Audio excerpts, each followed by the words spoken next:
One. Here we are. Welcome. Welcome. Deliciously motivated mindset conversations here live in person in real time. In real life. Who would have thought? I'm just it's telling me on my phone that we're live now. Oh, that was good. Yeah, because you set the reminder. I do too. Oh, and okay. I can hear us talking too. Yeah, I've just put that aside. Yay, welcome everybody. This is pretty exciting. It is. Done. I think it's exciting. Oh, of course. It's exciting because we get to hang out. And if you have questions or comments, we'd love to hear from you. Do you listen to our podcast episodes, and how are they going for you? Do they help you? Do they make you turtle? Do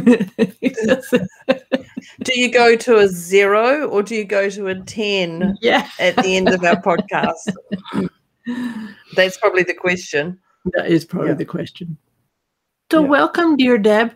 Today we like to think of these conversations as us debunking myths, because we think that myths should be debunked and checked into. Is that really the truth? Well, and I remember the time that we created this one. I was like, yes, and what's next? Debunking a myth has just been an interesting one, because really all it is my perception and your perception, but also ripping apart the world's perception or what we brought up with. And for people who don't know, I'm Debz, and that's Moira. If you've never listened to a podcast before, you won't know who the calming voice is and who the other one is who snorts often. But for don't know who that is. Wonder who that could be. Yeah. For me, it's about Moira had a different upbringing than me, and who we are as people, we're very different, but we're still quite aligned with a lot of things. Absolutely. And so the debunking myth comes from, and the myth we have comes from our childhood. Really, most of them are. Yep. And so it's definitely different with Moira's childhood upbringing than mine and those around us, when we start talking to people about them. So that's pretty much what a debunking myth is. That's the vibe that we're doing. And sometimes, and conceivably, a myth or a story that you've got, even in the debunking it, maybe you can say, oh, actually, no, it's my truth. Right? Oh, yeah. It doesn't actually mean you have to listen to us. Yeah, or believe us or agree. Yeah, absolutely. Yeah, right. Yeah. Otherwise, we wouldn't be here talking. Yeah, that's the one. But today we were going to talk about this kind of idea, and I don't know if you were ever told this or had it said to you in childhood, was to clean your plate or eat your food because you had to, because there were starving people in the world, as though that was the reason that you had to eat your food. Did you have that? I was never told starving people. It was always starving kids. But I think that's possibly because I was a child myself when I was told that. Right. So it was to your peers. There are peers of yours who are starving and would feel fortunate to have that food. Yeah. And I think I also, I don't know if I actually told that to my daughter growing up. I don't know if it was one that I said.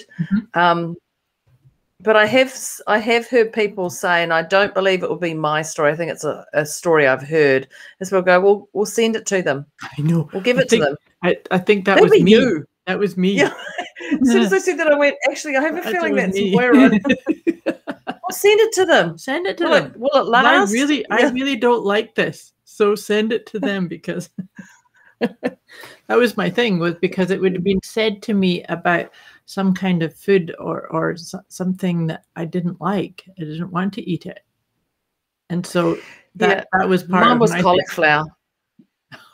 Cauliflower back in the day. I love cauliflower now. I love cheese sauce. That's probably my cauliflower broccoli with leeks and cheese sauce. Oh, that's delicious. I know, just like divine. That. Good. That's yeah, definitely. And I would easily have all that. I have all that over and over and over again. No problem. no problem, just on its own. Mm. And I think when we think about that, there are starving people out there in the world. So There is. when we debunk, I can hear a little rustle. Uh-oh. when we Deb has a little puppy in behind her. that I thought was sleeping. We had just mentioned just before we went live, he was sleeping, 10 weeks old, but now he's rustling away. So he might have a little whimper soon. So when we debunk that myth, it's actually a truth. Yes. It is a truth that there Isn't are it? starving people in the world, but why does that mean you have to eat what's in front of you? Yeah, because there's two parts to that. Yeah, it's to separate these. Yeah, so the truth is there are starving people in the world, yes, and they're in your hometown. They're not just, in certain areas of the world or the other side of the world. We're told the other side of the world takes so many days to post stuff. But that is the truth. But then why do you have to? Yeah. Yeah. And so I think that the real important piece here in why it's so important to take it apart, like you just said, we're actually talking about two issues here. One is eating or cleaning your plate and eating everything that's on your plate. And the other is the starving people in the world. So the one is the truth, but the other one, maybe not. And if that's the only reason that you're eating everything off your plate, then maybe it's not serving your body, right? Are you checking in and seeing what's my body need? How much nourishment does my body need, right? Yeah, and I think we know when you eat healthy, your body feels nourished, and we know when you eat the I'm going to say negative foods, the ones that react to you, how your body responds to that would be the nicest part of it. We're fully aware of that. Yeah. And if you don't know, then eat complete junk for 2 days. Go on, try it and see what happens. But do not think you can leave the house. Listening to your body.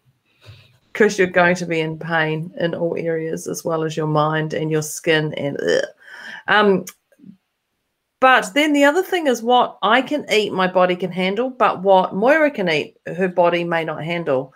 So it's being aware of, when I find when our parents, and I say our parents, eat that, they don't know that that's working well with my body. That's right. And I guess back in the day when I was a child, we didn't have a lot of allergies or, nowadays there's so many people who are gluten-free or so many people who choose to be vegan or so many people who choose dairy-free, whether it's because of a reaction or not. Sensitivity or something, yeah. Yeah, and I think being aware of that in nowadays form really helps. So what you eat or what your parents tell you should eat could be different to what your body has. And what you could eat yesterday, you may be fine with it, but 2 days later when you go to eat the same thing, it might react, because that all depends on your sleep patterns, what you've had that day, how your mood is. Your emotions, for sure. Absolutely. Yeah. So it's actually the key piece here from what you're saying, Deb, is that it's really important to stay present and not be listening to a dialogue of your parents said back, at a different time. Is to really just sit in and stay present. Does it feel good? Do you put a bite in your mouth and then go, oh no, that's okay. But does it feel good to give you the adrenaline rush, or does it feel good because it just feels good? Because we don't want that adrenaline high. Feel good. Pom. Yeah, I love this sugar. I love this. I love this. And sometimes we're going to do that. And like you just said, sometimes we ingest something and then maybe pay a price. Maybe you get digestive upset or upset stomach from it. That is just you deepening your awareness of what works with your body. For a long time I danced in and out of am I gluten intolerant? Do I have to follow that kind of diet? And it turns out that I actually am not gluten intolerant. I went and got some food testing done sensitivity testing. I'm Oh, wheat wow. Okay. I'm wheat intolerant. So it was interesting part. So there's a different thing. There is a so difference. you see, I would just go gluten is wheat. Wheat's gluten, like it's the same thing. But no, until you get to know, I know, but then I'm not big into that sort of stuff of digging around. I have enough in my head. I don't want to be taking that on. Unless I have a client who's got that stuff, then I'll investigate a little bit more. But I don't want more in my head right now. No, especially because you got a puppy. Yeah, but that's exactly it. Just one. Now you got tested. You're like, okay, but you can still choose to eat that or not. Absolutely. You can go. Yeah, and I think I do. Once in a while, I will have something wheat, but it's a conscious choice, knowing that I've really checked in. Is this going to sit okay? And sometimes it's no, and so then I don't. Yeah, I think the thing is just being able to make your own decisions, Absolutely. which is anything in life, and go, okay, there's consequences to everything. Any decision you make, anything you say, speak, energy, anything, there's a consequence. People will like it, people won't. Yeah. But it's about you. So you eat that bread and go, is this going to affect me? Is this not? Whatever. Or am I just going to enjoy being here at the moment and face the consequence later? Whatever. It's your choice. You do what's best for you. Yeah. Yeah. And I think that if we do it from that space of, in this moment, I'm choosing this, it actually, and this is in my own experience, I don't have a flare up. I don't get a emotional or upset tummy from it because I chose it. But that's because you've already emotionally calmed that down, that farm, settled that, and acknowledged it and gone, okay, well, I'm going to be okay either way, and it's neutral. Yeah. And once things are neutral or balanced or poised, that's when you have nothing to it. Yeah. But that's a great one, even just to acknowledge that and go, okay, I know this could potentially have an effect on me. Might not, but just that alone calms that farm. Do other people do that? What do they do? Let us know. Yeah, we'd love to hear what do you do?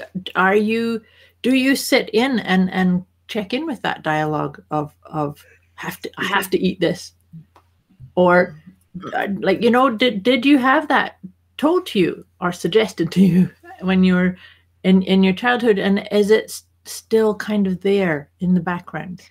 And is there foods back then that you were forced to eat that you won't eat now? Because I was forced to eat the silver beet, the broccoli, the cauliflower, and they're one of my favorite foods now, like Brussels sprouts. In fact, I think you and I have had a conversation about Brussels sprouts. Brussels sprouts. Yeah, I think you and I have had a conversation. I like them. Is that you I've had that conversation with? I'm not sure, but I actually like baby Brussels sprouts, not the big ones. Oh, is there big ones? They're only tiny anyway. Little tiny baby ones. Oh, tiny, just fresh. Yeah, I like them. Oh, okay. I didn't like them as a kid. As a kid, no. I was forced. Actually, it's a family joke is that I had to eat raisins, and I don't like raisins. I still don't like raisins. But I used to flick them. I would pull them out of the muffin or whatever, and I'd flick them somewhere. So I didn't. Oh, I loved raisins. I love raisins, and I love and we have these little packets, these little red packets from somebody, I don't know what, and I'd quite often get as much as I can into my mouth. I take them to events. That would be my little. That's a good snack. Oh, there's Puppy. Puppy's saying, "I'll have some raisins. I'll have anything you have. Thank you very much." Well, this has been a good conversation around this. It's just, I think, I like how you brought that into a broad spectrum of issues. It's not just food. It's the idea of debunking myths is to just watch what you're saying about yourself, what you're believing, what are your patterns, how come you're doing something or how come you're not doing something, and then just checking in. Does this serve me? Is this in alignment with the truth of who I am? Right?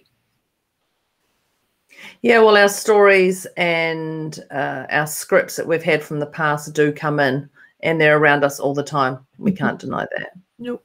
Yeah, nope, we can't.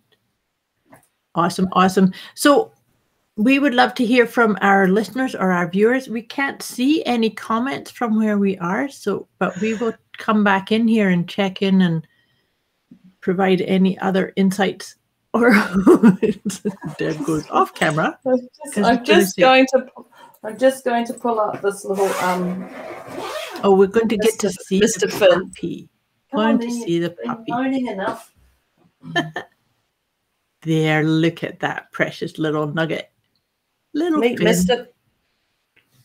Meet Finn. This is Finn. So that's me debunking any myth, done and dusted. This is all he wanted. I just want to see what you're doing. Just to kiss Mum and say hi, I love you. Isn't he gorgeous? Thank you, dear listeners. Thank you, dear Deb. We will be back this time. This is when we're doing them once a month. We will come back in and it's the third week of the month. Third week of the month that we will come in and have another debunking myth conversation. And so, if you've watched this, we would love for you to share any kind of myth that you would like to have us riff about and maybe co-create a debunking myth type of idea. So let us know. Let us know how this fits with you. Thank you for watching. We'll see you again next month. Thanks for joining us. Thank you. Thank you. Bye. Bye.